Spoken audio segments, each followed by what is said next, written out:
Hey guys, what's going on everybody? Welcome back to another Flesh and Blood video. So today I'm going to be streaming some Swapsies Dash, as I've coined the phrase. I streamed this the other night. I haven't changed the list at all. This is the list that I'm testing for the calling at Baltimore. Excuse me. There is some question around whether I will be going to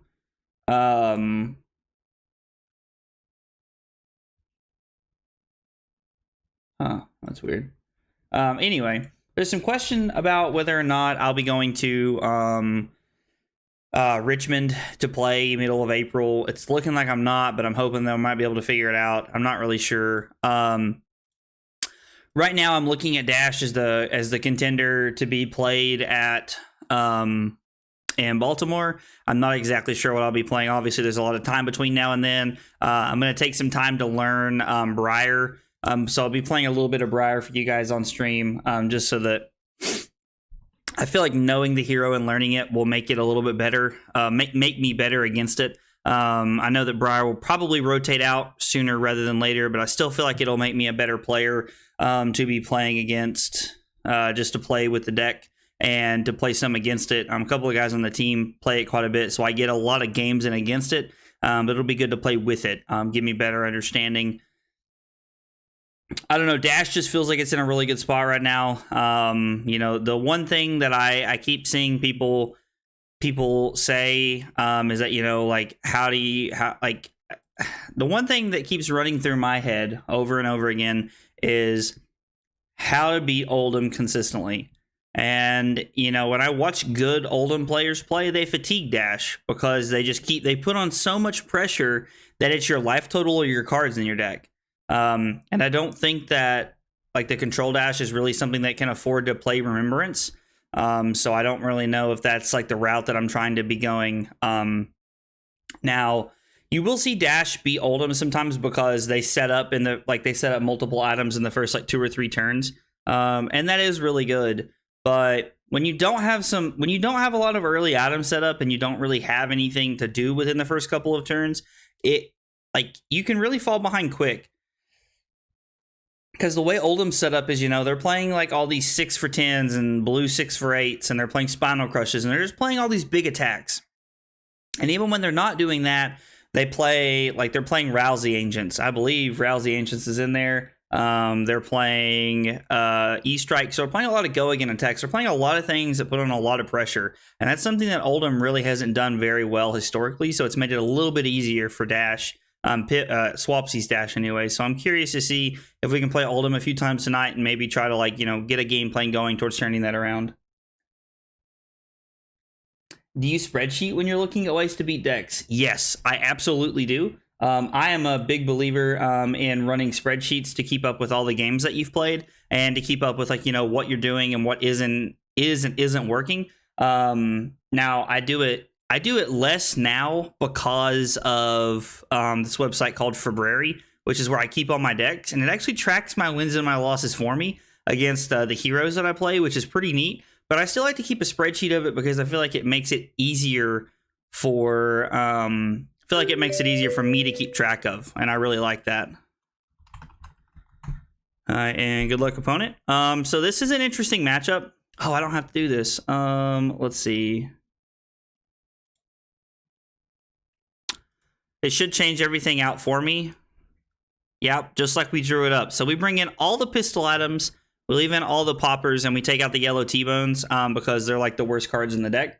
And we just try to, you know, put enough pressure on our opponent to, you know, really put them on the back foot early, but also,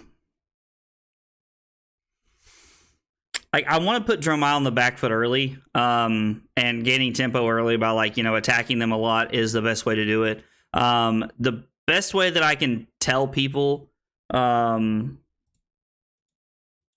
play, from what I've found, the best way to play Dash into Dromai, we'll go 0, throttle 0, is to play it like you used to Prism. That is straight up the best advice I could give anybody, is to play it like you do Prism. When you used to play against Prism, you used to let's see, this feels like a crown block here. I was like, which I'm not a big fan of, but we're probably using crown to put this on the bottom to draw an extra card here.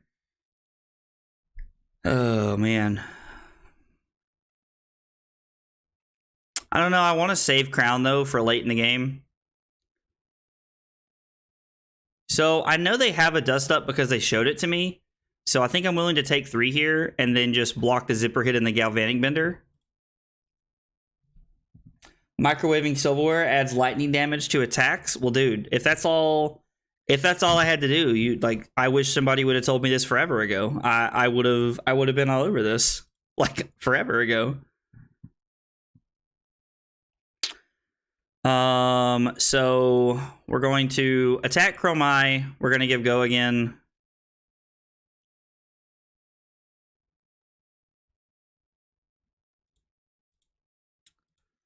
I'm going to attack my opponent for 4 and see what they do here.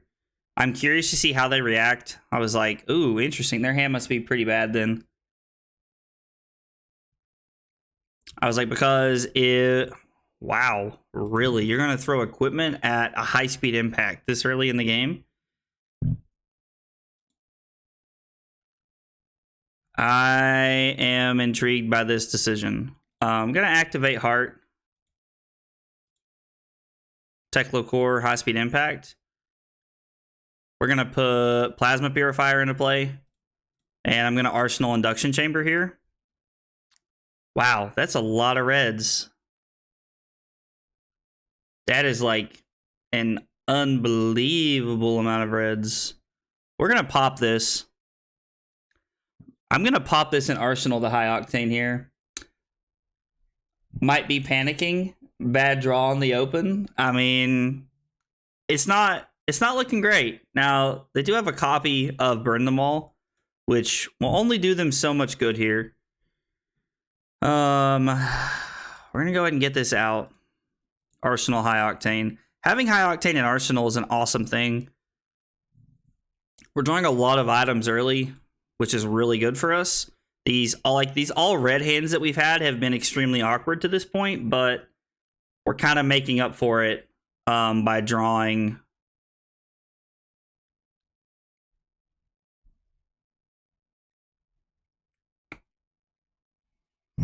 the way that we are. So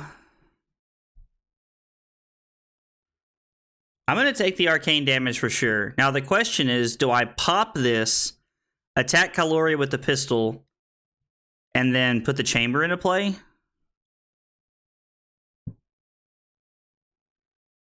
I think that's better than taking damage here. Plus, if they don't attack with the Caloria, they can just like throw their 0 for 4 at me, which is not great.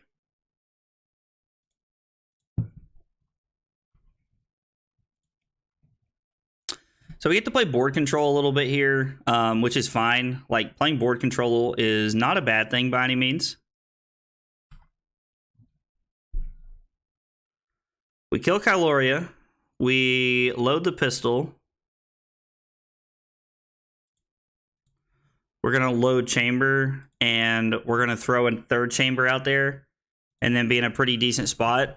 So this hand is like pretty aggressive and allows us to play our High Octane.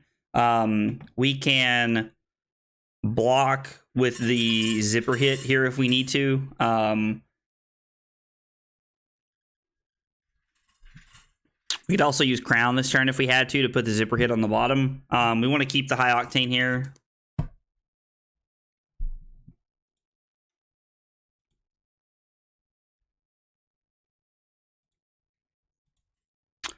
I'm going to take a little bit of damage here to have a big turn with High Octane.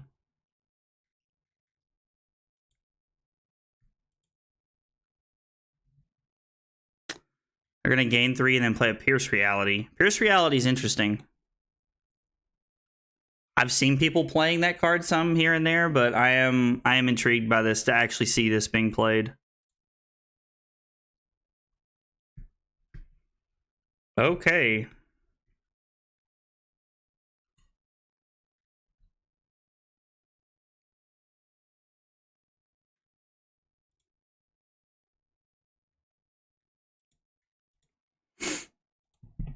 All right, so there's a popper, and we've seen, what, 2 so far? We've played 2. We have 1 in our hand. That's fine.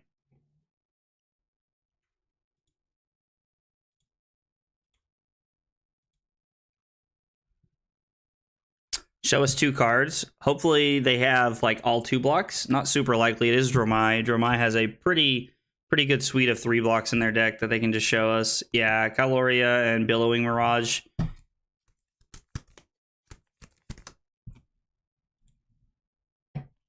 It is worth noting we will kill the Pierce Reality with one of our pistol shots here.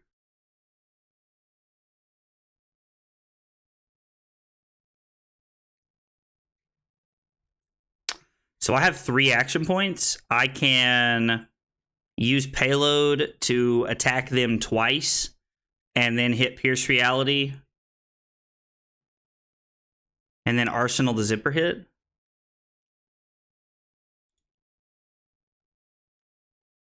Or I can use the Zipper hit to pistol them 3 times and kill Pierce Reality with the go again here. And then keep the payload in my hand as a popper. I've already seen 3, so that seems like a better option. Did I get a new mic? I actually did not get a new mic. I just actually went through and took the time to fix all the settings, which has been pretty nice. I'm not going to lie. I have enjoyed having a better mic setup.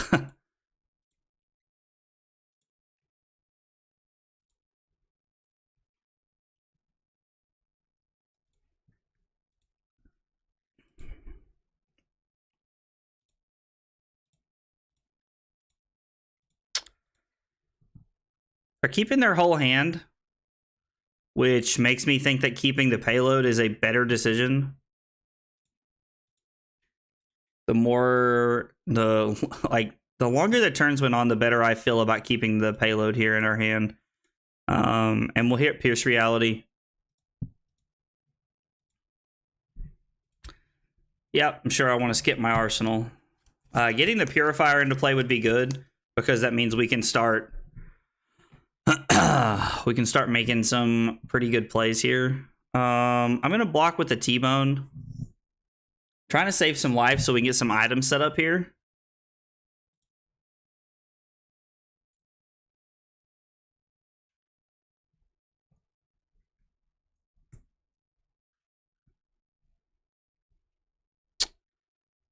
So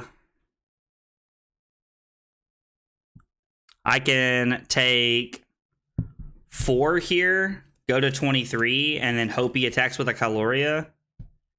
I think I would rather just do this here.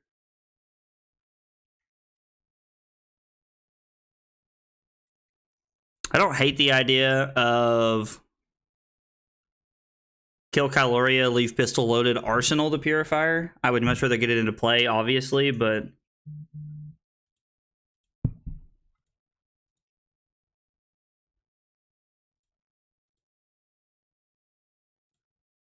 I think this is better because we get to leave 2 things loaded as opposed to just the pistol. Now, not having a popper is a little unfortunate, but this hand does block pretty efficiently, and 0 to 60 gives us the ability to be able to kill something if we need to. Yeah, I'm just going to take 3 here. I have no reason to block any of these. I'm just going to see whatever they do after this. Try to play to that. We're only down 7 points right now, which is not bad.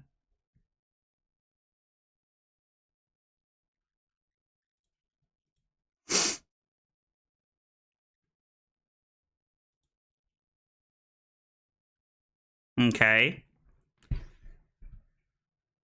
Well, I guess it is worth noting that we could have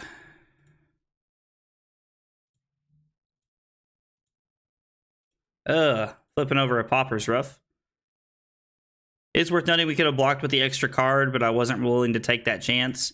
Let's see. We've put 1 popper to the bottom. We've seen 3, so there's 2 left in the deck.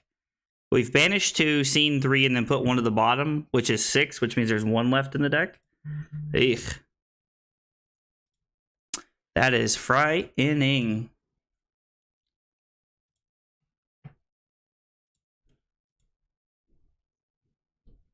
All right, so we get a 5th item into play, which is really good because it allows us to play major board control and kill them.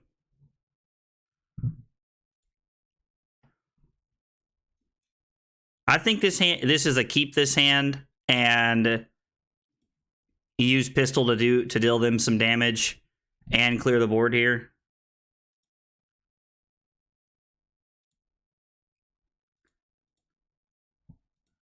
I despise continuing. Okay, they passed again without doing anything. I'm wondering if they're holding defense reactions now.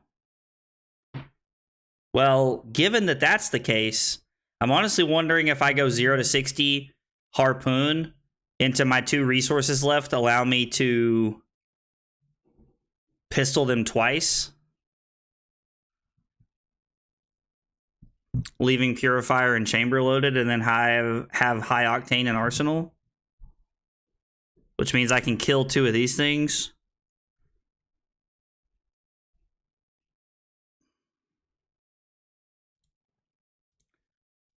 Yeah, let's try to put some pressure on them here. I mean, obviously we have to attack.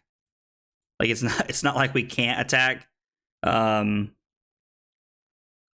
I honestly wish that we had the 3rd purifier in play as opposed to the 3rd chamber, but beggars can't be choosers. Sink Below and Embermaw Centipie. They're gonna play the Sink Below, I'm sure. They're gonna play the Fate Foreseen from Arsenal. Interesting.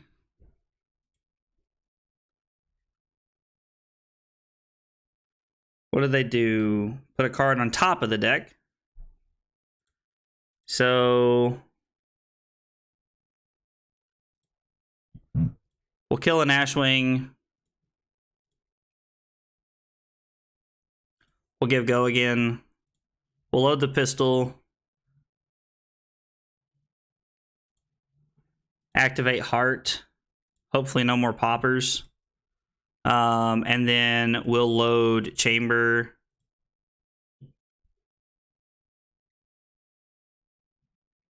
And this Purifier. We'll load both the Purifiers because it's going to be better going into our next turn. High Octane paired together with a pistol that attacks for 4 every turn is insane. It turns your, like, pretty solid turns into, like, these crazy turns. Now, this is not what I would call crazy. So the only way we get punished here is if they come in with Command and Conquer.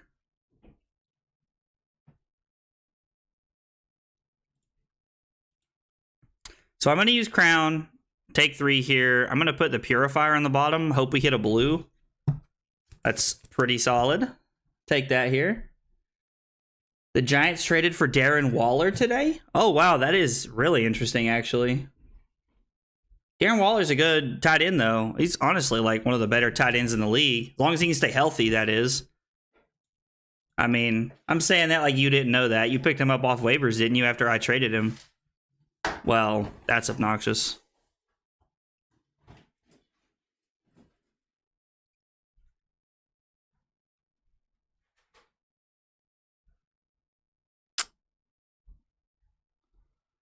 What did they put on the bottom? I'm going to take 7, and I'm just going to try to have an insanely bonkers turn here. We're going to see what happens. If I can draw blue, I'll be in good shape. I did, but I never started him. Why did you never start him? Was he always injured after you picked him up? Did you like pick him up like off of like hoping or something? Because I could honestly totally see that.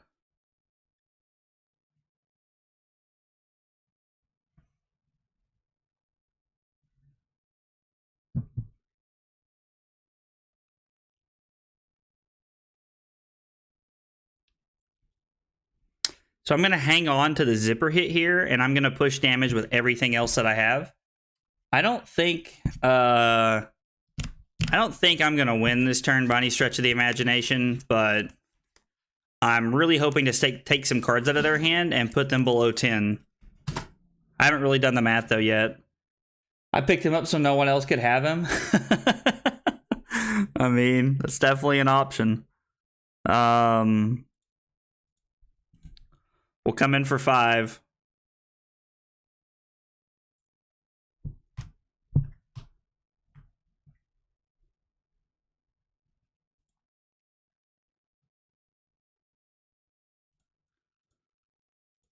We'll come in for 3. I flipped over any more poppers. I did flip over 1 popper, which means until the payload, that's the last one on the deck, I think.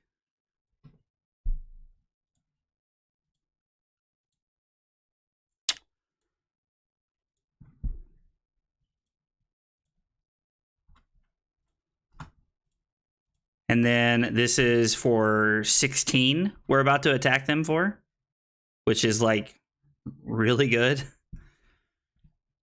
I mean, this is a very explosive turn. Let's see, how much was this turn worth?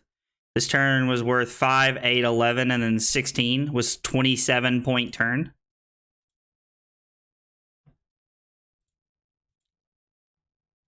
Don't call it a comeback. Listen, I'm not calling it anything until we get there.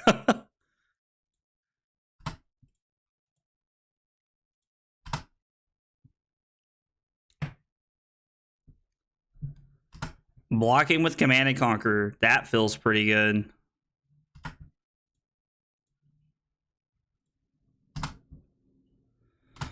All right, so it's a lot closer game than it was. Oh, there was one more popper. Oh man, talk about getting lucky. We're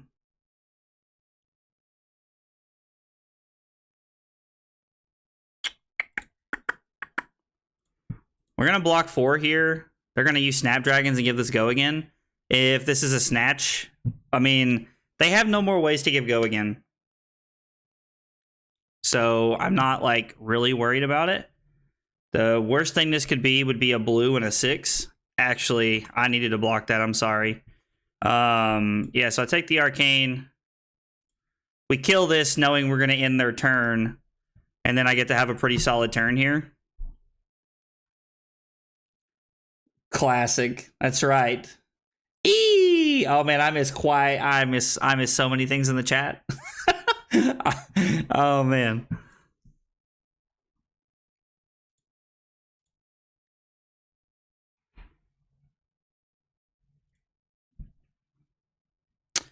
I don't think I can kill my opponent this turn.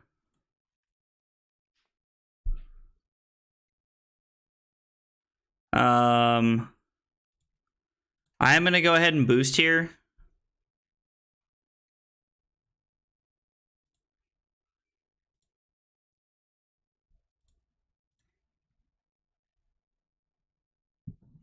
I don't think I can kill my opponent or take all the cards out of their hand. There's the payload. That's all that's left is the payload from here. And we had saw it a couple turns. Like, it had been a couple turns when we saw it, so...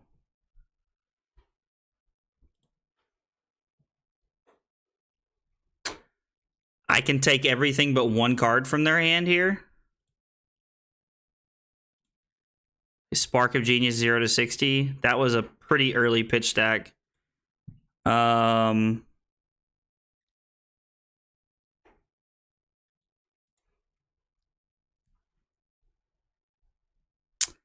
I think leaving them with 1 card in an arsenal or leaving them with 2 cards in their hand is a lot better than anything else we can do this turn. So I am going to break accelerators here. Being at 5, I feel like gives me a pretty decent shot here.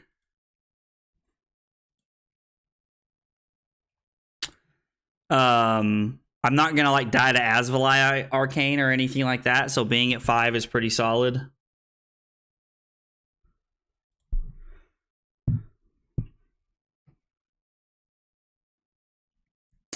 That is exactly what I was worried about. But the good news is that even through that, we're still going to have a pretty good turn. I guess I could have kept the high octane and like taken 3 there, but I think this is a better line. I can 0 to 60 here.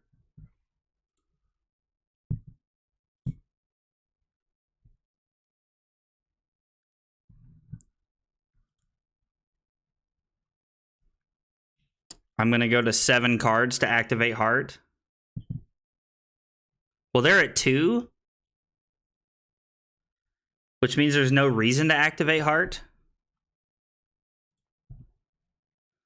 Because this is still 2 cards out of their hand. Yeah, there's no reason to activate Heart here. Because we're just giving up an extra card. Now, it would have been an extra point of life. But the difference between 2 and 1 for them is like so irrelevant. I guess it wouldn't have been in that hand, but... So I go to 3 and then I go to 1. And we're basically forced into saying we have to kill them or we lose. With 12 resources in our hand, we use 6 of it to load everything. And then we get to use one of our blues to come in 3 extra times. So this takes 3, 6... and then the other 3 resources allow us to pistol the other 3 times, which means I can throw a card to block here and still do everything I want to do, which means I take 0 risk of dying that way to the Arcane.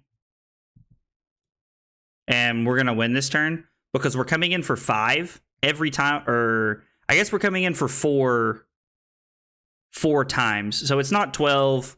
In my head, it was 15. But either way,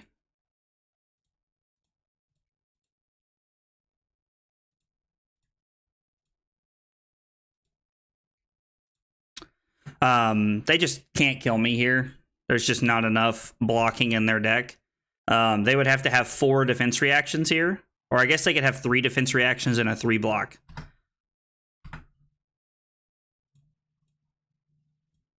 And then we'll attack them.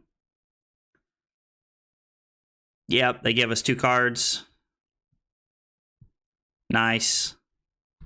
We throw Chamber.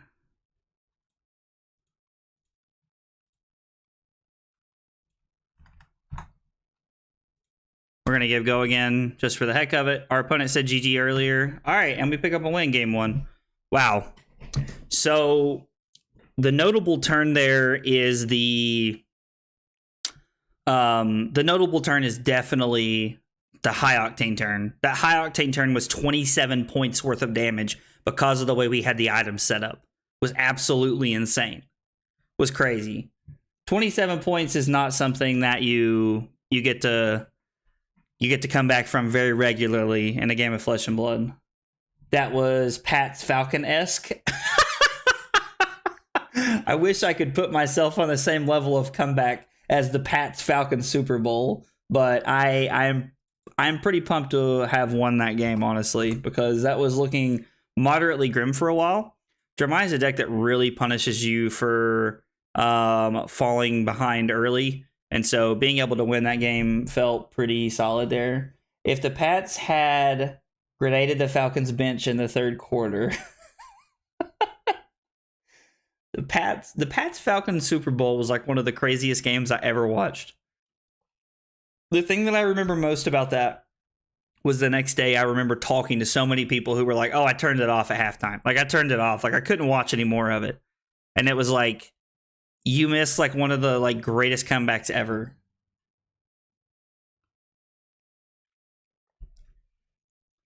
I also remember when Matt Ryan like lost his past season, like after being up like 33-0 or whatever. And I got a Sports Center notification that said Matt Ryan he holds the record for the biggest point like lead blown in a second half in Super Bowl history and in the regular season history, which I thought like really interesting there. Poor Matt Ryan. Taryn mildly approves. Matt Ryan was real good at beating Virginia Tech, though. Yeah, he honestly was really good at that. Hi and good luck, opponent. We're gonna go first. We're playing Dash, so we're playing like hard control stuff here, boarding out a lot of our like bigger attacks and things like that, so that we can play the hard controlling role. I'm curious to see how my opponent is playing, and they left. Alrighty then. He got cut today? Oh, I did not know that Matt Ryan got cut today. That's interesting. Well, only in the regular season. We beat them in the ACC championship. So you beat them when it matters. That's what matters. Dash Gamer IC? Dude, Like Dash was the first hero I ever played, man. Dash is like my like I don't know. Like I played a ton of Burn and Magic. I don't know if you ever played Magic, Taylor, but I religiously played Burn or like Mono Red Aggro, and like Dash is like my Burn in this game. I just really enjoy Dash. Like Dash is a very like fair hero, and she does a lot of fair things, and I honestly think that's what I enjoy about Dash. I was a big MTG player back in the day. Oh, dude, that's awesome. I didn't know that about you. I'm sure I've ran into you at a tournament or something at some point then. If you played a lot of Magic back in the day, because, dude, I grinded Magic for years. I like how Ben's just, like, subtly roasting Virginia Tech's football team. All I'm saying is that if you watch this past season, they didn't have a football team. And I can say that because I was at the games. Although their coach does look like Patrick Dempsey, though. Carly will disagree with me, but she's wrong. So,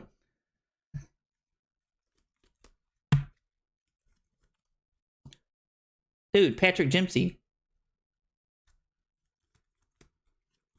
The guy from Sweet Home Alabama. Wow. Okay. Let's keep the gloves up over there. Don't make me come into the other room. Oh, yeah, you probably have, LOL. I remember our Dash versus Briar game. Dude, that was like...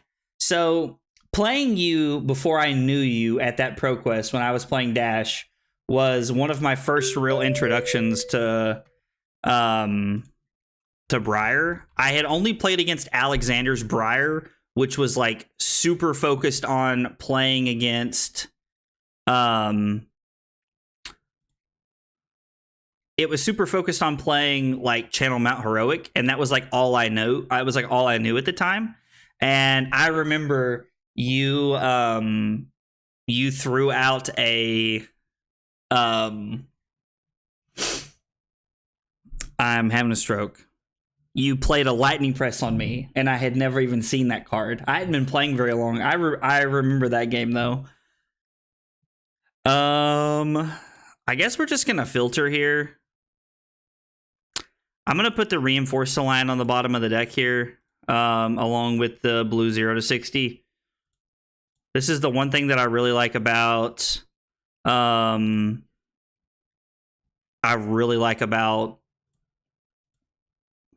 the pistol is that it allows you to have a lot of early game filtering whenever you have extra cards in your hand that you want. Don't forget the Razor Reflex too, dude. The Razor Reflex. I have to say that was one of the few times that I've ever seen a Razor Reflex be like insanely good. I super was not ready for Razor Reflex when we were playing in Charlotte a few weeks ago. That was during ProQuest season. That was pretty recent too. Yeah, man, I can't tell you how not ready for that I was. Honestly, that was interesting. Hanabi Blaster, and they're playing the Hyperdriver. Oh, this is Hayden Dell's deck, I bet. It's the only thing I can come up with. Hayden Dell's deck, or it's like some kind of like weird blaster aggro thing. Yeah, I don't know. I don't know what my opponent's up to here.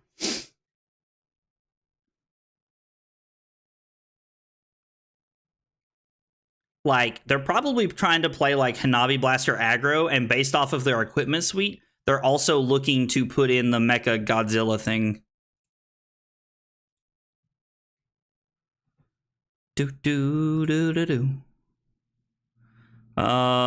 I think I'm just gonna throw 5 here. Like, I have no reason to boost, but I'm okay pitch stacking my Sync Belows because this will more than likely be a second cycle game. So, at least the way I like to play Dash, I like to make sure that it's going to be a second cycle game.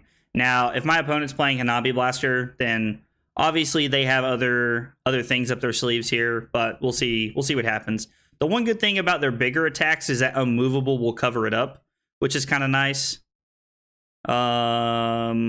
This costs 1 less to play. Oh, so this is just...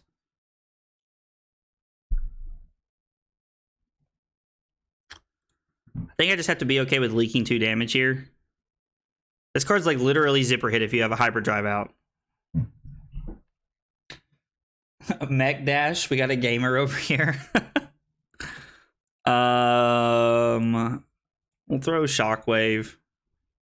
I mean, maybe I'm supposed to be blocking more aggressively. I am gonna throw the unmovable at this one. Did my man boost?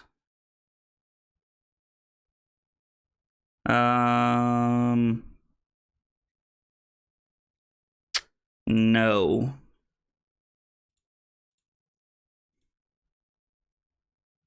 I'm just going to use the immovable here to cover this up, and then I'm just going to pistol a couple times.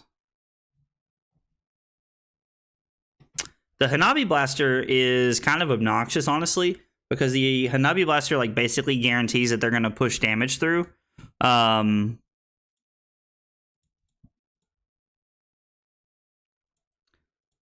It kind of guarantees that they're going to push damage through on certain turns, just because I want to be able to save my equipment for a Combustible Courier, because if they're playing this all-in Hyper Aggro deck, there's a very high chance that they are playing Combustible Courier.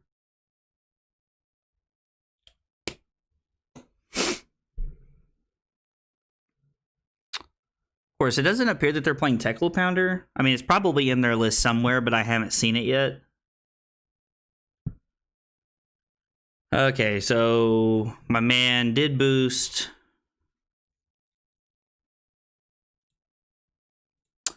I'm just going to go ahead and block 5, throw the Tekla core to the bottom, I think.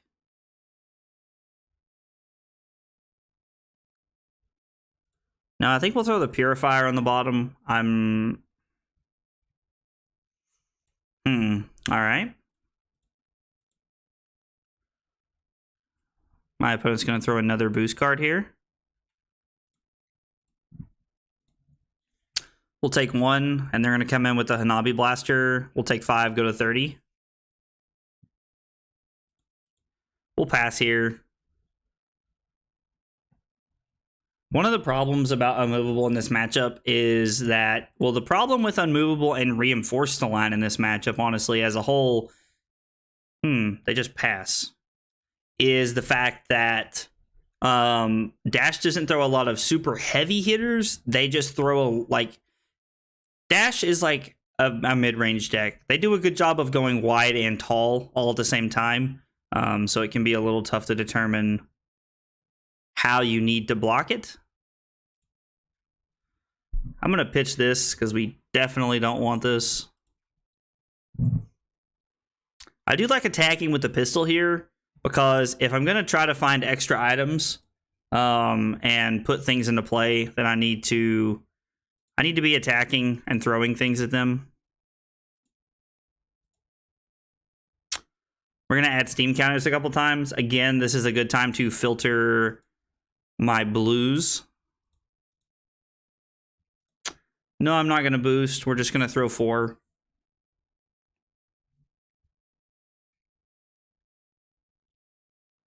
The last time I played against this like Mecha Godzilla Dash is when they were on... my opponent was on...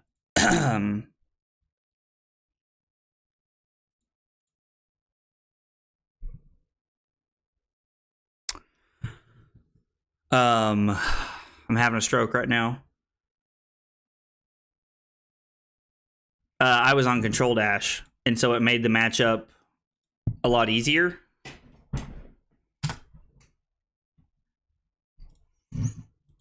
Because I was able to just arsenal 1,000 defense reactions and just basically not care what they were doing.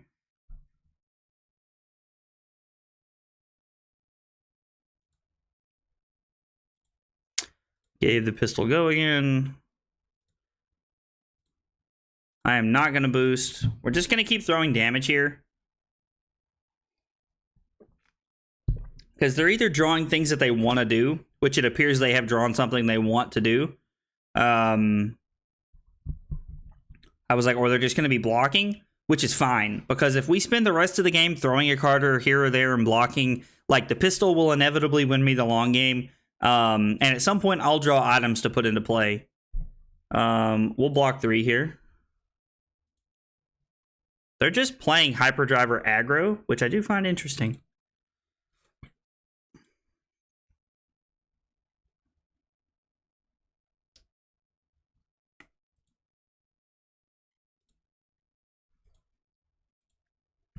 I'm not gonna sink anything. I have no reason to sink anything. Yeah, brother, you got it. You want to add that to the chain? You go for it, boss. Because honestly, like, I think they're just taking hands where they can add a counter to Blaster and try to take. Yeah, so they are playing it. I was like, they have no reason not to play it if, like, they have no reason to play Viscertronic model if they're not on the Mechanoid thing. They're choosing to take the Blaster turns when they come, and then other than that, just, like, attack me. Or, I mean, just block what I'm doing, which is fine.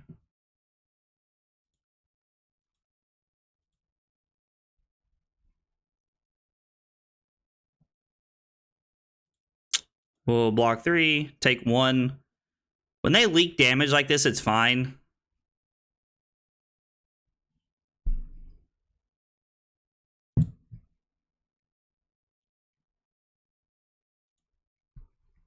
They attack with a Blaster here, then I'm just going to throw my card in a heart, take no more damage. We'll just keep passing. When they're leaking a point or two like this, playing their entire hand, I feel like I am coming out ahead big time. I'm also just okay arsenaling the Plasma Purifier here. We don't need to play it by any means necessary.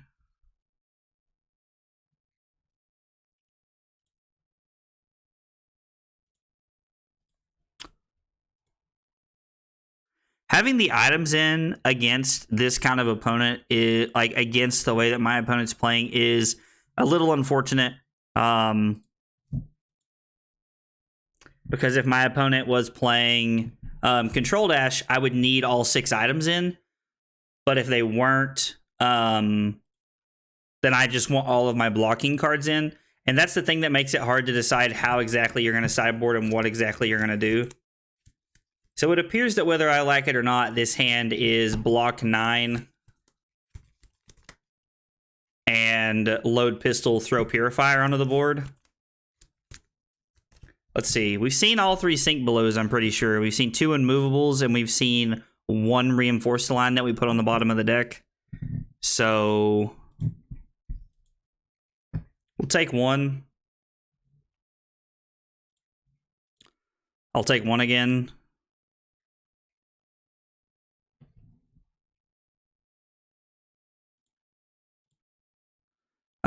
This actually allows me to shoot them 1 time, which is kind of cool.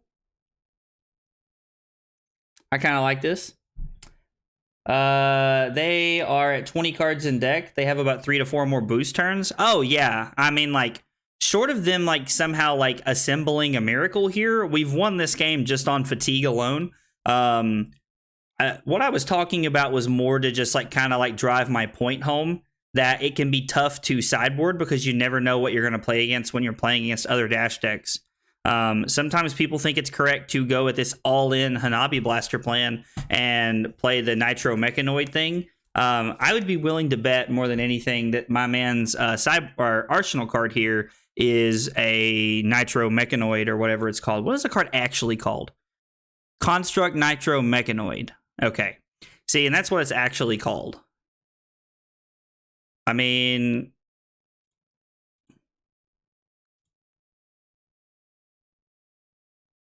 I can just get another item out of my deck.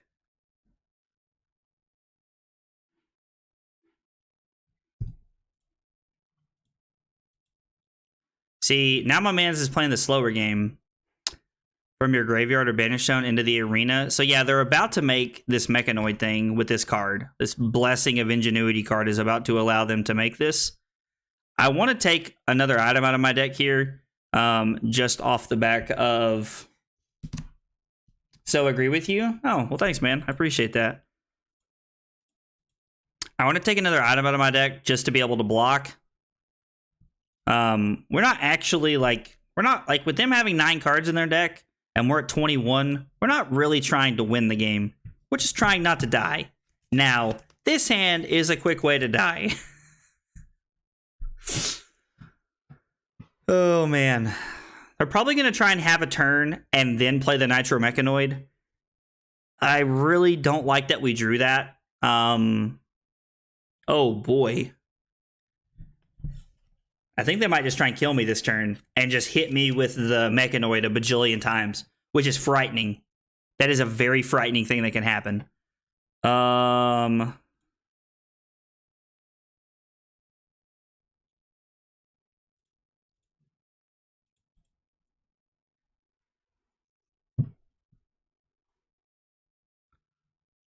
Yep. Shoo! That's scary. The cool, like the really scary thing is that they can attack again because they just get to like hit me with this thing. What, they'll get to attack 3 times now? Shoo! That is tough.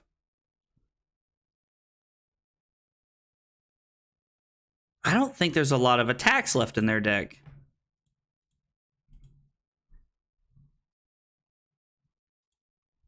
I'm going to go to 12. And then I'm going to go to 6.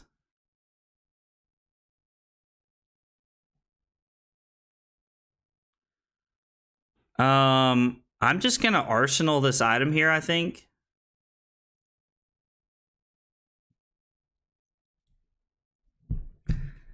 Now, reinforce the line is kind of sweet because it does allow us to block the Mechanoid here.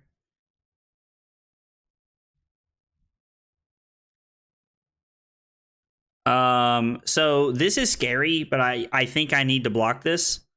Like I don't want to play cards where I don't want to block with cards where they're coming in with less than their value, but I also think that I need to be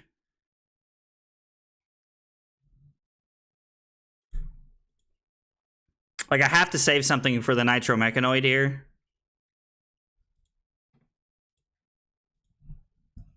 All right. That covers that up. And now you have 2 cards, which means you're just attacking me with the Mechanoid every turn, which is awesome. So if it's 4, does that mean they're just coming in for 4 here? I don't know how that works. I don't know how many more times they can attack. Gonna be honest, I've only ever played against this in online, so I don't really know how this works.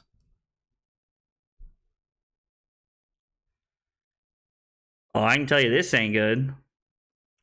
So we play Sink Below, we take 2.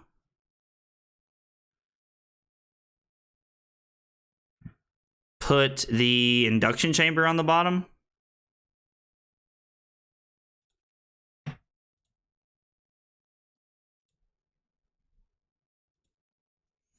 Okay.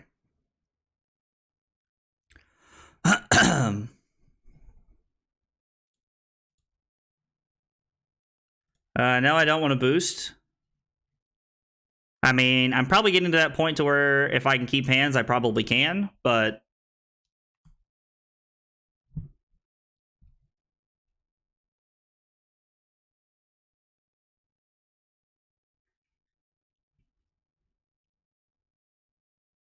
am I just gonna die to this?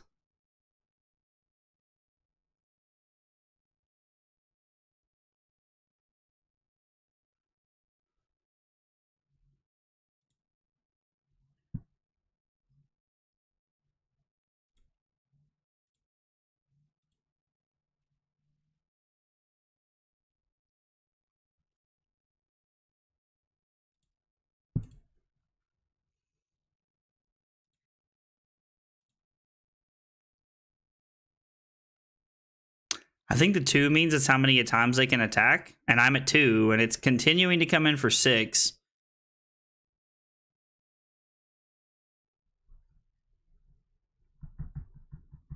And my last reinforcement line just went to the bottom of the deck. Yeah, I think I'm just gonna die here. Well, if nothing else, this has been a good lesson.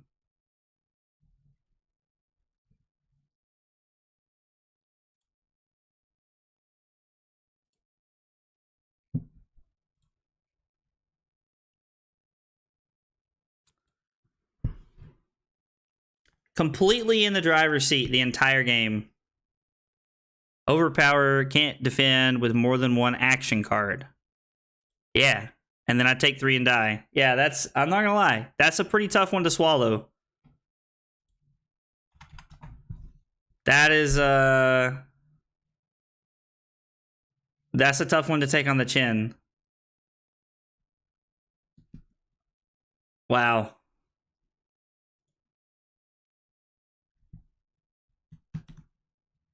So they had one more attack.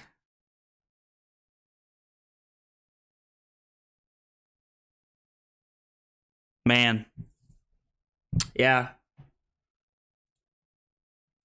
Well, there's a lesson to be learned there. Yep. Yeah, that sucks. Oh well. Better to learn that lesson here when I'm playing online and testing than like at a calling or something when I'm stuck with my decision and I'm screwed. Because I felt like I was in the driver's seat most of that game just to lose at the end of the game. Oh well. So even hanging on. So if I keep the reinforced line, I pitch zipper hit to load, and then I draw 2 blues. And so I block reinforce the line, pitch one of my blues to start to pistol away. And then the next turn I block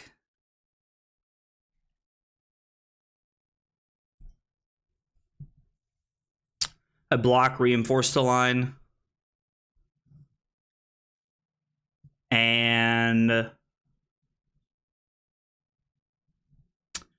so I think the scenario where I would have ended up winning the game would have been if the turn that I played sink below, I should have went, because I played sink below on one of the overpower attacks there on the mechanoid at the end of the game. Had I, instead of playing sink below, blocked with a card, played reinforce the line, and then played the item for my arsenal with my other card, arsenaled my sink below, it would have given me a third turn worth of defense reactions, and a third turn was all I needed to be able to kill my opponent there, because I could have been playing more aggressively and more to my out there of killing my opponent, because they're also forced to block. Now, they get like 3 or 4 more free blocks against me with their weapon, but yeah, so there was a winning line. That one's on me. This is how I sideboard against Icelander. I take out the Tome of Fiendel. I play a 1 of Tome of Fiendel in the main deck because I think the upside greatly outweighs the downside in the aggro matchups, and I just kind of leave everything else the way that it is. I play 2 Chambers because if I have 2 Chambers at the end of the game, then it's pretty much impossible for Icelander to fatigue me if I get the second Chamber into play. I honestly don't really think it's possible for them to fatigue me if I have 1 Chamber in play, but that's just one person's opinion. Insidious Chill. Pretty good start from our opponent here. Now, my hand is pretty good. Does allow me to put on some pretty solid pressure here. I'm going to try and hang on to the Teklo Core here if I can. If I have a way to load the pistol and then play the Teklo Core at the end of the turn, I'm going to. Because pitching Teklo Core is good, but it's better to get it into play early because it gives you more... I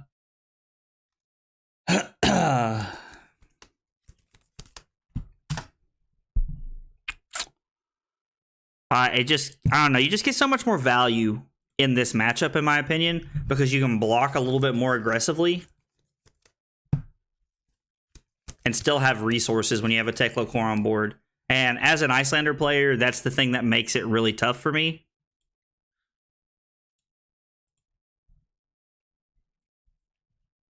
Plus, the more items I get in my deck, the better my blocking is the rest of the game. They are definitely going to be throwing an attack here. I was like, they're doing something here. I can feel it. So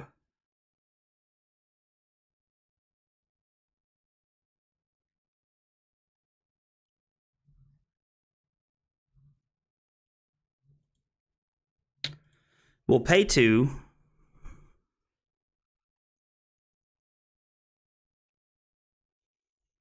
I can pitch a blue, pay 2 here.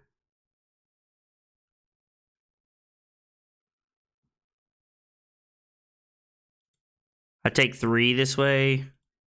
And then I have 2 to pay for the on-hit effect. And then I'm forced to take 2 from the Waning Moon here because they're inevitably going to pitch a card. So if they have a Double Brothers in Arms is not good for them. If they have a Channel Lake here, I'm kind of in a tough spot. Because they can respond to the Teklo-Core and put Channel Lake into play. Now, that does mean that my turn looks like play 0 to 60.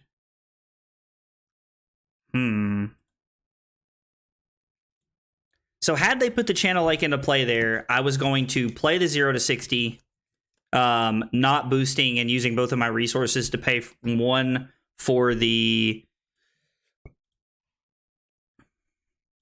I would have paid 1 for the... 1 for the Frostbite and 1 for the actual channel. Sorry, sometimes I start trying to like talk and play through my turns and like my brain just like stops working. If they have an ice card, they're going to respond right here more than likely because there's a good chance that I want to keep my card in my hand. They are correct here. Now, if my hand is a meaningless blue, I just pay 2 to load the chamber and then I shoot them for 2 anyway and it's a blowout. They're gonna Waning Moon me. I'm gonna take it. High Octane is one of the better cards like in my deck. I've started explaining this card to people as a 1 for 6. Shoo! That's tough. That is a tough scene. Let's see. So I think we're gonna discard the payload here. And then I think I'm going to pay 1, block 4. Or take 4 and then pay with my 2 resources I have floating. Now, Double Red Ether Ice Vein this early in the game for my opponent has put them in a pretty good spot. They are in a situation where life totals are like pretty close. Which is, ooh, that's tough. It's like the worst card we could have seen.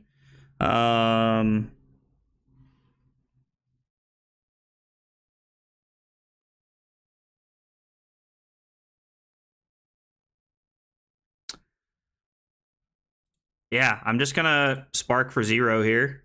We'll pay for the Frostbite. They're gonna Waning Moon me here off of the Tunic, which is fine. I'm just gonna prevent 1.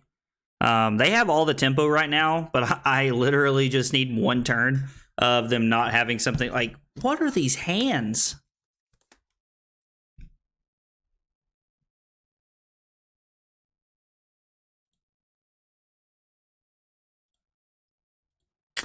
These hands are something else.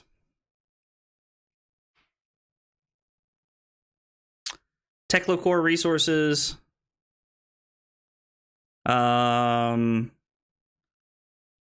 There's no reason to boost here, but I am going to throw 6.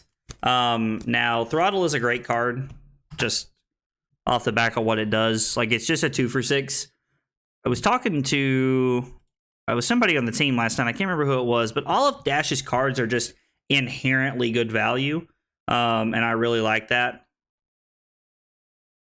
So, I'm going to block 3.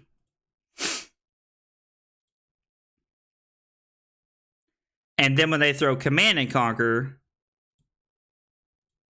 I get to use all of my equipment in 1 card to not take anything, which is kind of nice. They lose Channel.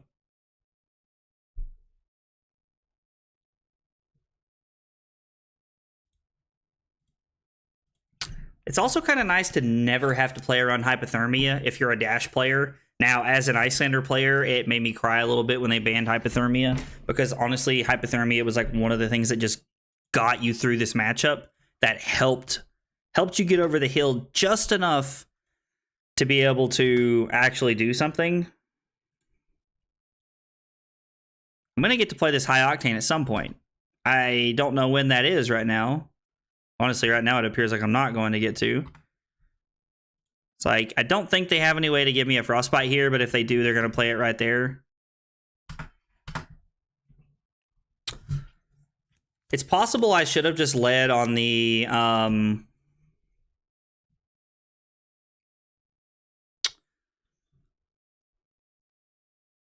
the high octane last turn and tried to make something happen.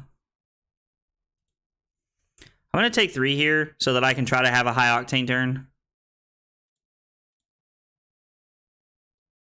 Hopefully it's a blue. I mean, if we don't draw blue, like, we're still fine. We can still do things, but we're hoping this is a blue, and we're hoping this is not a channel lake. That would be, like, worst case scenario for us.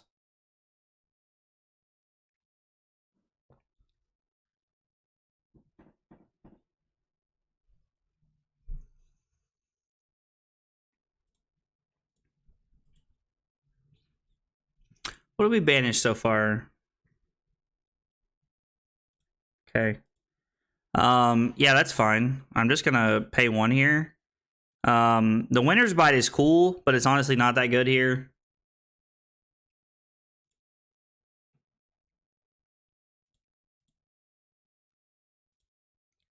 Yeah, we're gonna boost. They'll probably just, I mean, they might block with the gauntlet here since they have to block with an equipment and just use their tunic counter to comfortably block up some damage here. Knowing that there's no other frostbites coming my way this turn, I am going to activate Heart and go for all 3 pistol shots.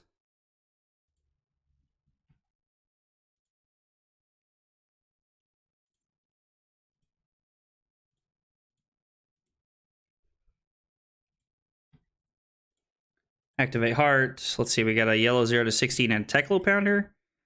Like, getting the Teklo Pounder into play is pretty good and will help us push enough damage through, but at the same time, like, Teklo Pounder is, like, fine. It's nothing to write home about, in my opinion, in this matchup. They kept all of their cards, which means their hand is probably going to make use of the last counter on the Insidious Chill. Oh, no, interesting.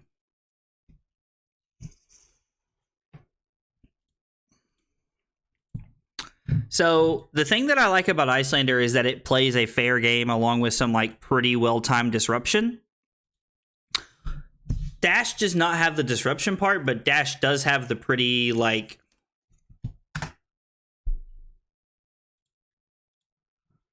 well-timed, like, it does play the fair game very well, where it blocks and does things pretty effectively, in my opinion.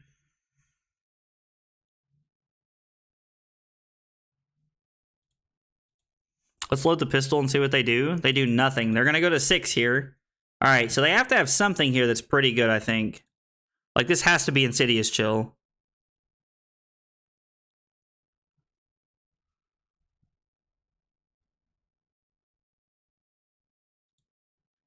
I'm going to 16 here.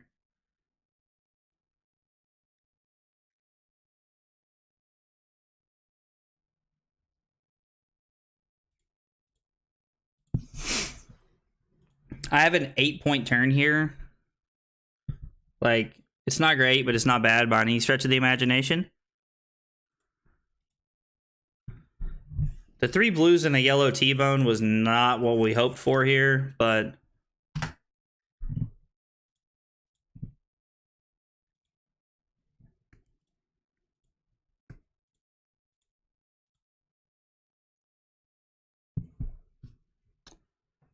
I was like, they have to consider blocking this.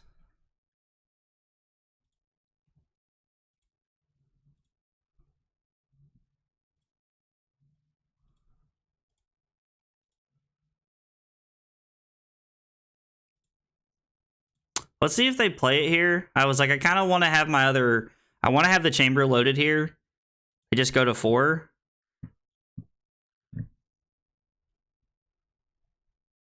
Mode is go again.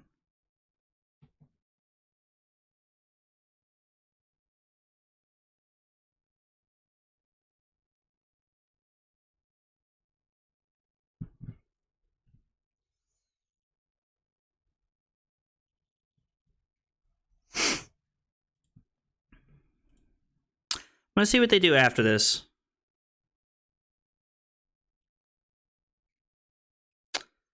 gonna sound a little crazy, but I think I'm okay going to 6 here. I mean, I could probably just throw like 2 cards and then try to pistol them twice here and stay at 12.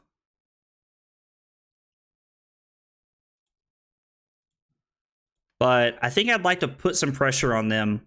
I'd like to force them to try and make a play here.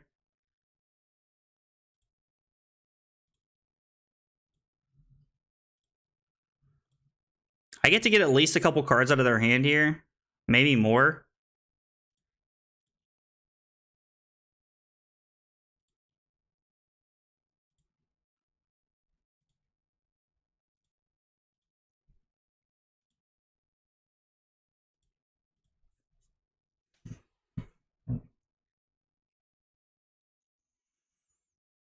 Decisions, because your 2-card hand on your turn doesn't allow you to arsenal for the most part. Interesting. Is this a sink below? And they don't sink anything? I'm just gonna arsenal this. I don't care to arsenal my zipper hit here. Like, how many Scar for Scars have they played? 2? So they can throw a Scar for a Scar here.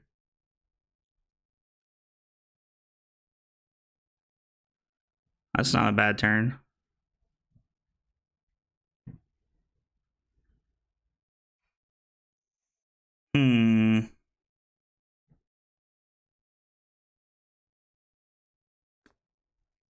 Honestly, I have AB3. I don't think there's a way for them to kill me.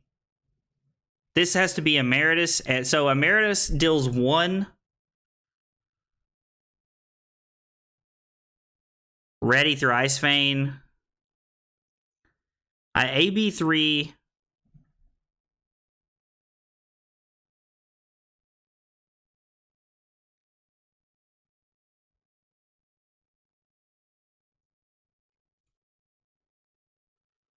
Yeah, I don't like they might can here, but I don't know how. I forced them to like make a decision here within the first like attack or 2. And I have 6 Arcane Barrier here if they go for it.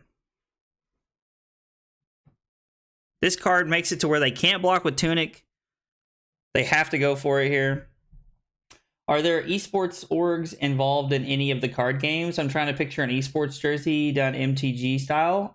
Yeah, so there's actually quite a few teams that like really like pick up and do like and have like it's nothing like you would expect to my knowledge. Like there's no like G2 or E United or FaZe or anything like that, but there are a lot of like well-known like organizations throughout the community that I think like that they do really good at being in the community and like really like helping with everything.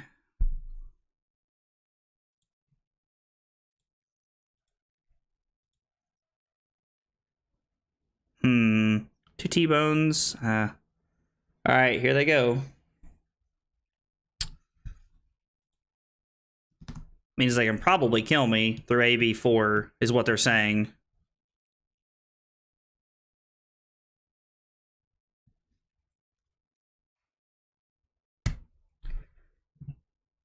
It was the Ice Vein.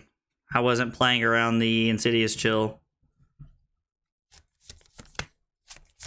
So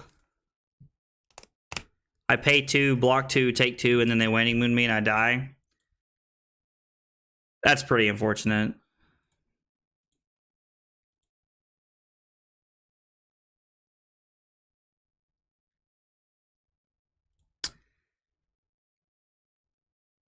Them having the Insidious Chill this long is honestly kind of surprising that they've even been able to hang on to it this long. I know that my opponent disconnected, but why can I not click through the game states and do things?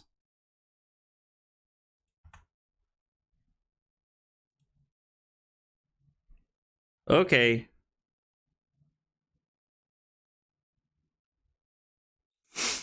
And now they're going to Waning Moon me and I'm going to die.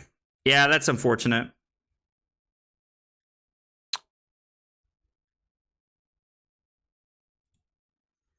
That is unfortunate. I mean, this is a very heavy favored matchup.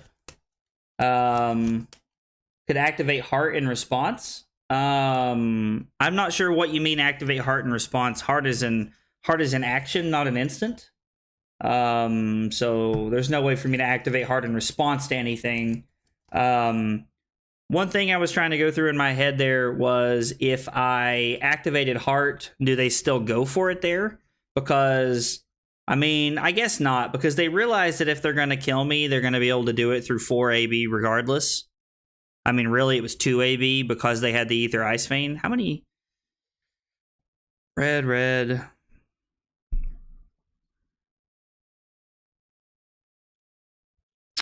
That was the last yellow one. Now, to be fair, it didn't have to be yellow. It could have been blue, honestly. Like, it just straight up could have been blue because that one less point would have still got me. Yeah. Well. Pummel me softly. It's an interesting name. I'm going to go first. Let's make sure we Bravo boarded. Yeah, we Bravo board the same way we do for Oldham. I'm pretty sure. It should be the same way. I haven't looked in a couple days, so I'm not exactly sure what it is. Man, those are a couple of tough losses in a row. Felt like we should have won. I mean, you know, woulda, coulda, shoulda, obviously, but like, would have been nice to have won.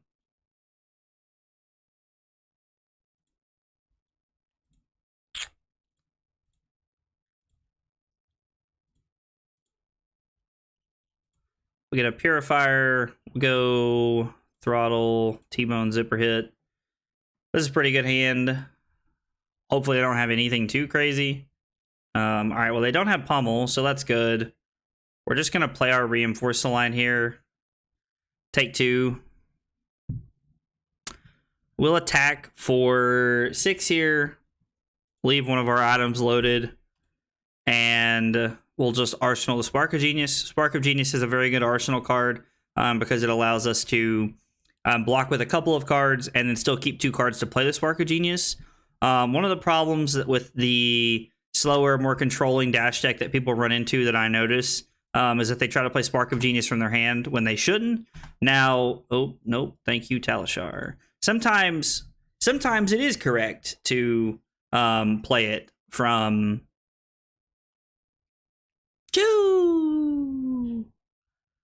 Sometimes it is correct to play it from your hand, but not always.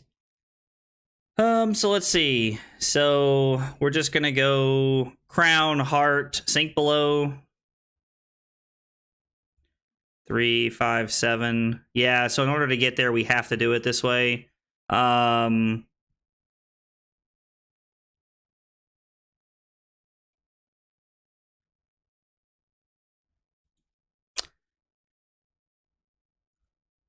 think I'll throw this on the bottom, see what we can find. I was like, you never know. I guess we'll throw one of these on the bottom. The Sink Below is cool here. I like drawing a defense reaction because it allows us to arsenal it and be pretty well set up going into their turn. We get to load, and then play Spark for 4. We get to go get a Chamber. So against Oldham, one thing you'll see me do is I go get Plasma Purifiers faster than I do anything else. My reasoning for that is that I want to be able to creak over. I want to be able to like leak over damage on the what is this? This is a scary card. That's a cool art though. So this like kind of telegraphs Pummel. I'm going to come back to my point here in just a minute. This telegraphs Pummel to me and something that has a -1 counter on it. I'm going to throw this.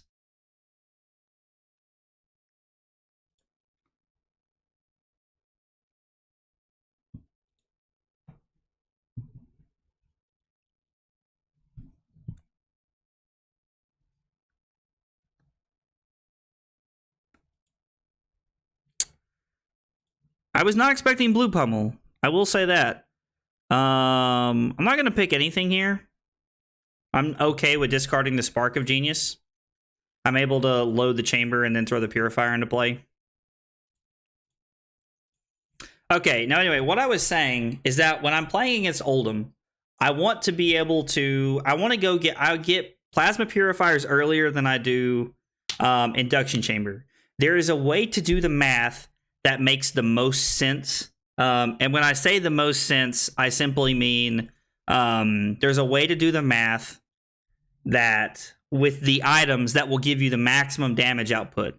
It is opposite of how you should play against Oldhim, because with Oldhim, you want as many purifiers as you can to leak over the shield that they have, and that's where your problem comes into. Excuse me. And so that's why you see, like, if Dash players have played a lot of Oldhim, in my opinion, if they played against a lot of Oldhim, you will see them blocking, or you will see them getting different equipment, different items earlier in the game than they will against Bravo. The correct way to maximize damage with your items for anybody who watches this or is watching that, like, either doesn't play a lot of Dash or wants to learn how to play Dash. Well, this is not a good hand. The correct way to play, to put your items out, is you start with Chamber, you go Purifier, that allows you to come in for 6. And then you go get another Chamber. Then once you have Chamber, Purifier coming in for 9 every turn, and then you're going to go Chamber, Purifier, Chamber, Purifier, and that allows you to come in for 12. Now, if you're playing all 6 items, it actually, instead of being Chamber after that, it's Purifier, which is interesting. So I'm going to throw the Unmovable here. Like, the Unmovable is an obvious throw, in my opinion. We take 3. I'm not attacking. We just took 3 off of their best card. I'm going to pitch the Induction Chamber to load the pistol, and I'm going to Arsenal another Unmovable. Quad Blues is awesome. You won't see many Quad Blue hands first cycle with the Dash deck. This is a take 4 card, and then hold up the Unmovable and see what they do. Okay. They're not threatening Pummel here, which is interesting, because the couple of Guardian players that I know that I've talked to, they tell me that they won't throw their Command and Conquer until they can bluff Pummel. Even if they don't have it, they want to be able to bluff it. I'm not saying that's how everybody plays, but the people that I've heard that from are people that I would take Guardian advice from, so it is worth noting that.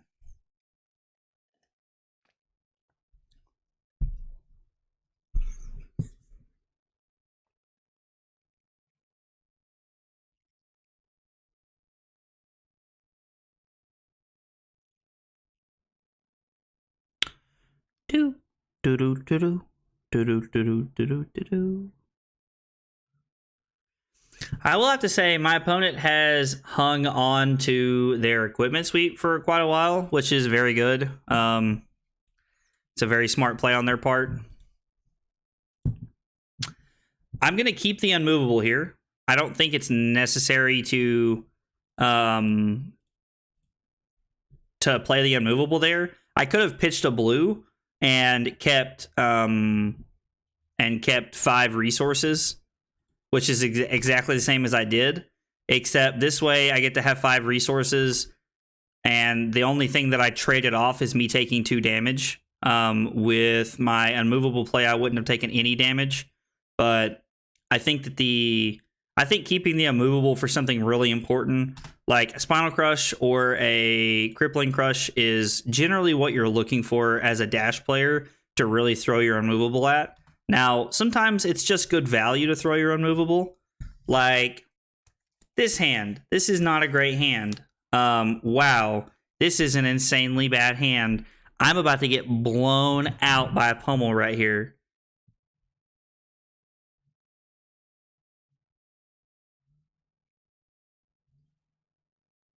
I'm about to get blown out by a pummel here. I mean, there's nothing I can do about it. There's absolutely nothing I can do about it. I'm gonna discard this ink below. Like, and that right there is why Command and Conquer Pummel is such a good play. Just for what you saw, it is an insanely good play, and I was forced to throw my Crown of Providence early, so that I could stop a Crippling Crush effect from hitting. Oh, Grandeur, that's cool. I'd like to pick up a Grandeur, honestly. Honestly, with everything spiking, though, I don't see me picking up anything anytime soon.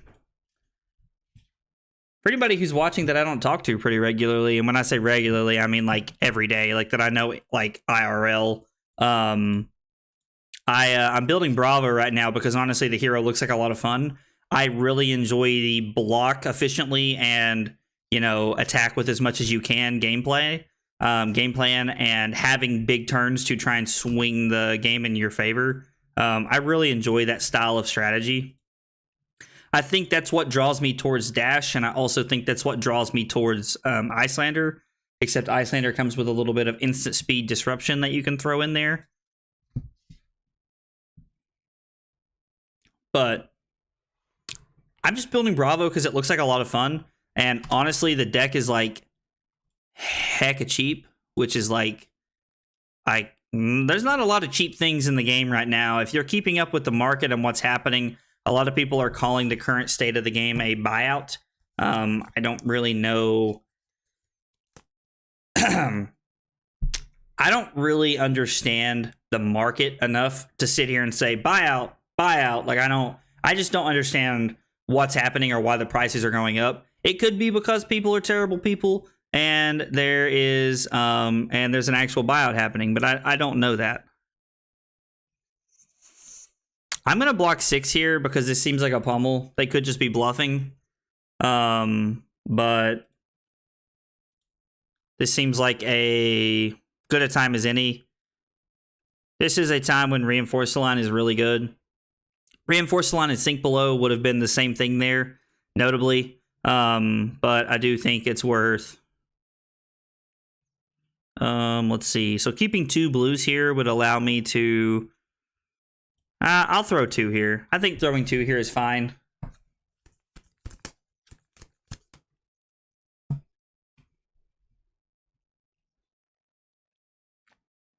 If I only had 1 or 2 counters here, I wouldn't throw 2, but... Rut-row, Reggie. Oh, dude, cool. So I get to cover this up entirely.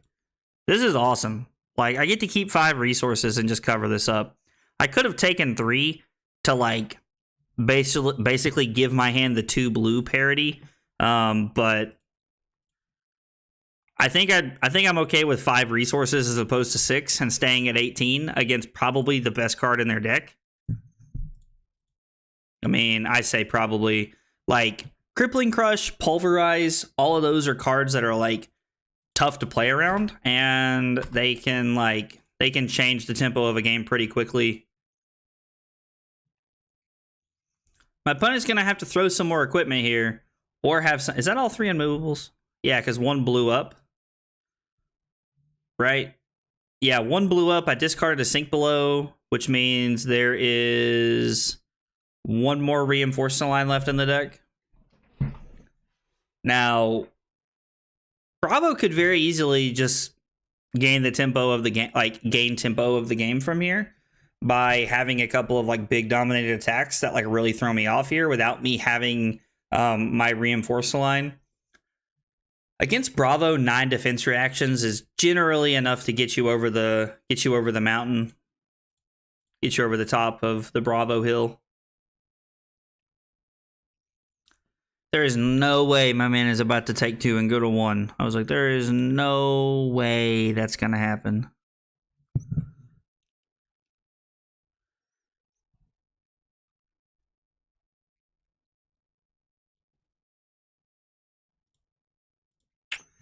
This is a block with it all hand if I have to.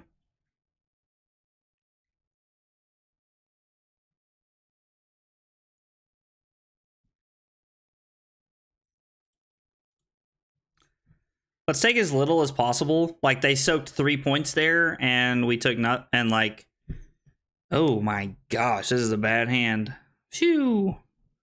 And if I keep the blue, I'm at 12, and I have three more items loaded, which is worth noting. So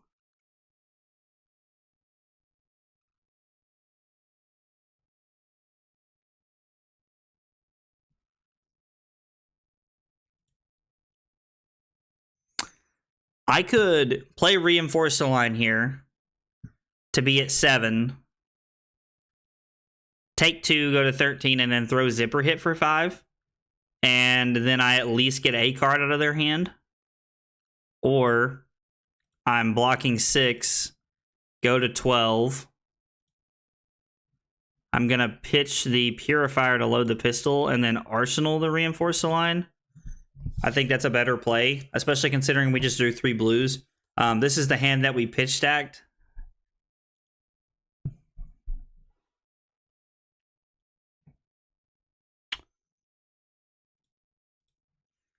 So reinforce the line here is awesome.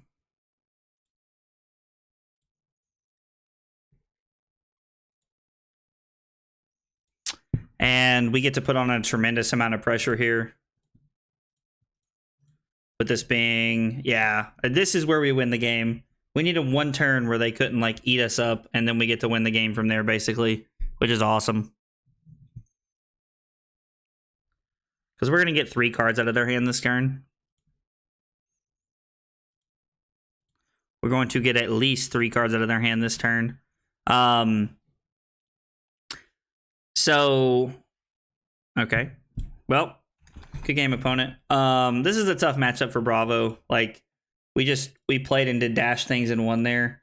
That's really all there is to it as far as everything's concerned. Test outsider sealed and draft free through our partner site. That's kind of cool. That's a tough matchup. It's also worth noting that my opponent brought in the Sink Belows. I have not played a ton of Bravo, you know, like basically ever in my time playing Flesh and Blood. But playing Sink Belows against Dash just doesn't feel right. That feels like one of those cards. Do I even have Kano in here? No, I don't even have Kano in here. It just feels like one of those cards that, like, one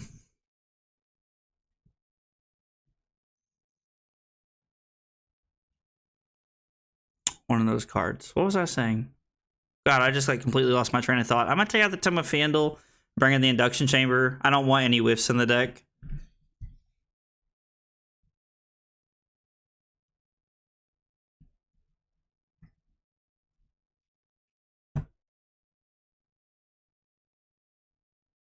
I think I'm going to start with Pounder and just try to run him over here. I can't remember what I was saying. I'm like having a stroke right now. I just can't remember what I was saying.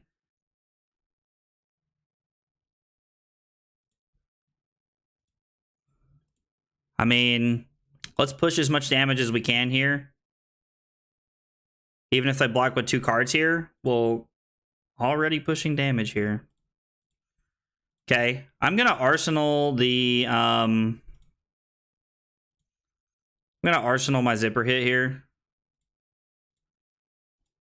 I probably shouldn't have attacked with the pistol. I was like, probably incorrect to just attack with the pistol there. What are they, just hoping to hit a 0 thing? A 0 cost card that they can just play? Yeah, sorry guys, I can't remember what I was talking about a second ago, and I'm just like having a stroke now, like trying to remember. So, I apologize for that.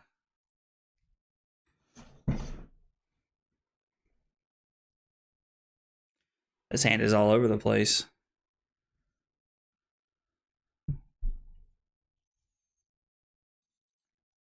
Dash go fast, dash scary. Yeah, dash go fast until this kind of stuff happens. Like, trip reds is very frightening.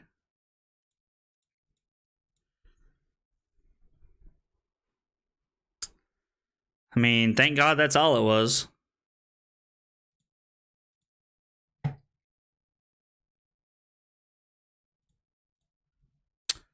All right, we'll just attack for 5 here and pass.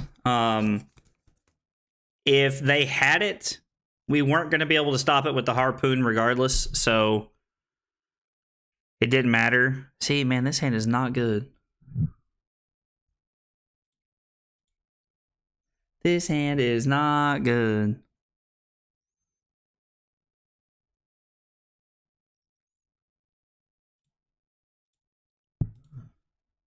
I like starting with the blue 0 to 60 here because we're just going to play it one way or the other. We're going to go get the...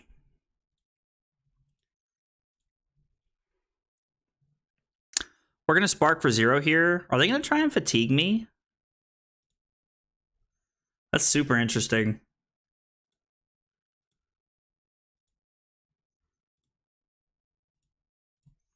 I guess they think they can just like try and like run me out of cards here.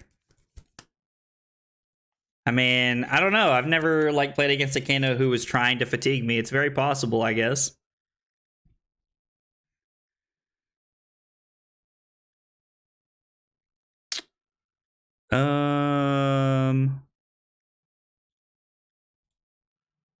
We'll get the counter off the pounder here. We'll make this a breakpoint card. That's the one thing about Teklo Pounder that I have to say, like I would say to people who are like trying to pick up Dash, is that you want to make sure you are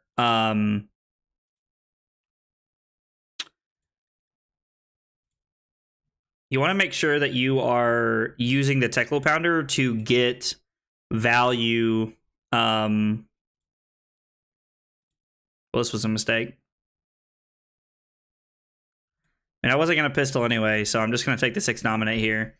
You want to make sure that you're using your Teklo Pounder to make your cards breakpoints so that you are never stuck in this like weird, awkward circle.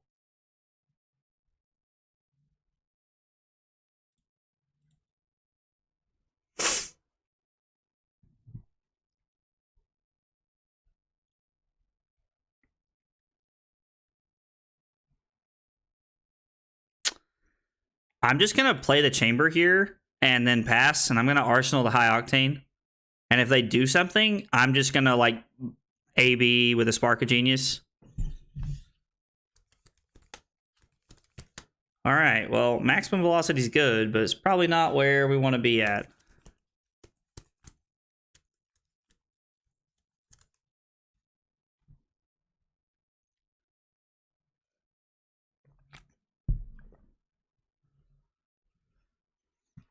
What did they Kano and not reveal? So if they have an action point, so I mean, they can just like...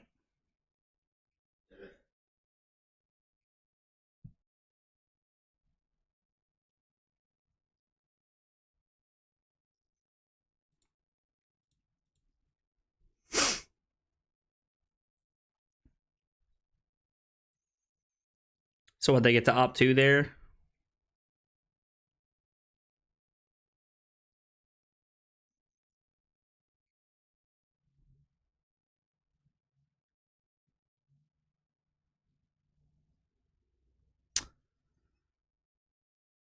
Yeah, I'll just take 4. There's no like combo threat there, so...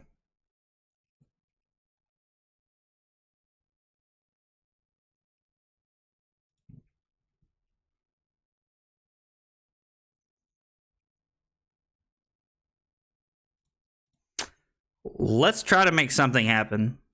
I don't know that this is the correct play, but...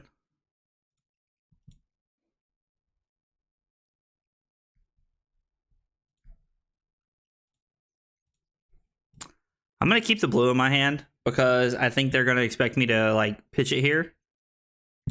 And honestly, if I think they're like, we're getting to the end of the game where I think they're going to try and go for it. And I think having the T-bone in my hand is good.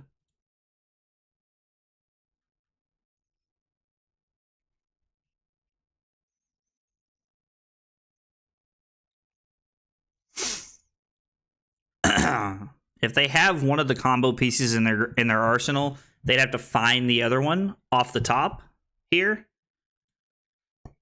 They're going for it now.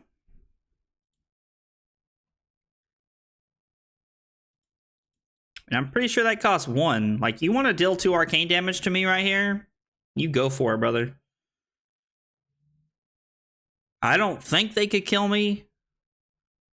Even if I didn't have a blue here, but ooh. Oh, they're gonna go for it here.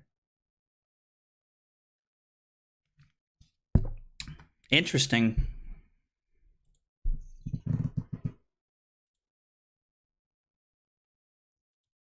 So this is gonna be for 5.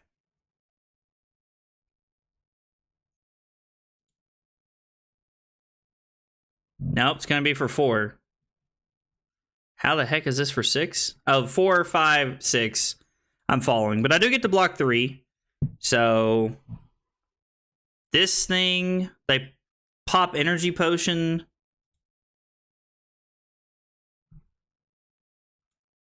This is gonna be for 6. I go to 19. And then I don't think I'm dead to the Blazing Ether. I haven't counted though.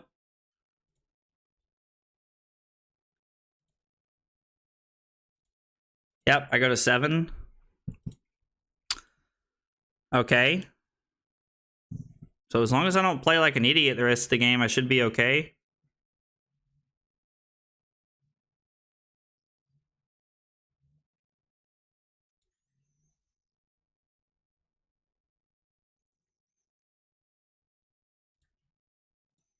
I mean, I say that like moderately ironically.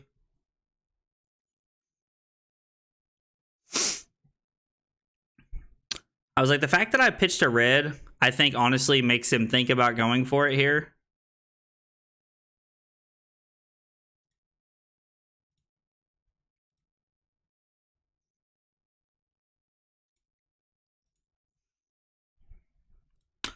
What do we hit? Chamber.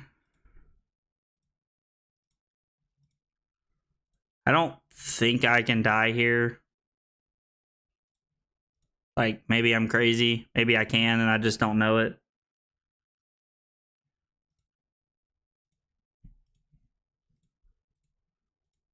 I don't think there's any way for me to die with them having 2 cards in their hand. I'm gonna Arsenal the High Octane. Having multiple blues is good.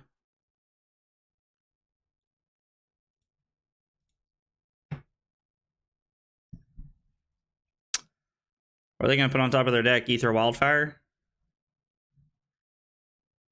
Right?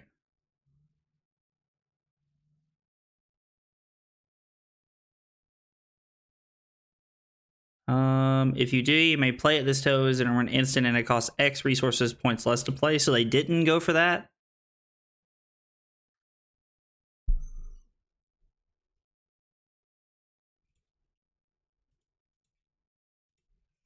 I'm going to lead with the T-Bone here.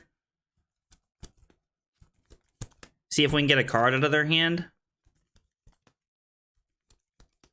One of the cool things about Dash and Akano is that sometimes these decks play Nourishing Emptiness to try and like get like hedge and get like real value. Oh, they're hanging on to all of it here, huh?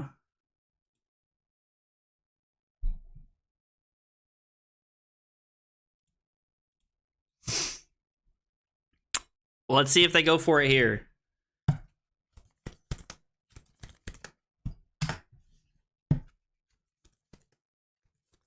Oh, that's terrifying. I mean, I can AB3.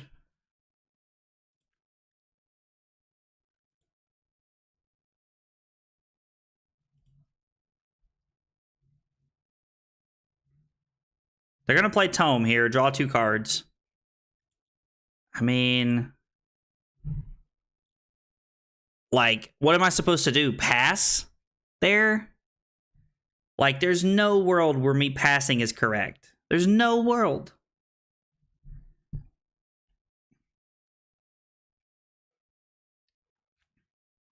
I think if I go...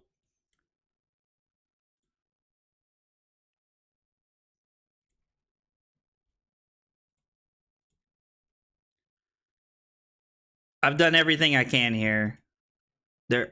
No way. Them hitting the Tome of the Aether Wind, they put a card on the bottom and a card on the top? Oh, you gotta be kidding me.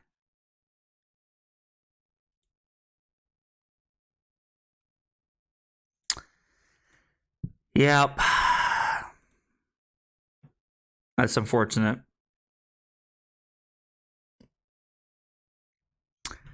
That's unfortunate. So even if I threw the throttle, I was dead. Yeah, I didn't say GG. I wasn't paying attention. So if I throw the throttle, I die. If I go for a pistol, leave 2 up like I did, and then have AB3, I still die because they go for it. Like they're either forced to block or go for it there. Yeah, there was no world where I was winning the game if they went for it. It just wasn't possible. Yeah, that's unfortunate.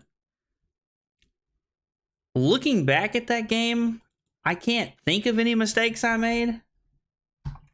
Like, there was that one time I didn't use the resource I had to load the pistol early in the turn, but I don't know that that's necessarily a mistake because you want to keep all the resources you can playing against Kano just in case they do throw something.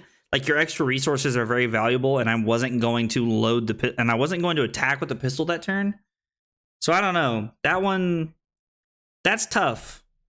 I don't know. Kind of felt like things didn't go my way tonight a little bit, but I mean, you could say that about any night and anybody who has anything, any kind of bad luck. I'm sure I could have played better at some point. There's always an opportunity for me to play better, but I don't know. Games just didn't go my way tonight, but that's okay. There's always next time. That was it for the night, guys. I appreciate you guys coming by and hanging out with me tonight and keeping me company. I'm going to look real quick and see if there's somebody to raid, and I'm going to get out of here. I'll see you guys next time. Take it easy.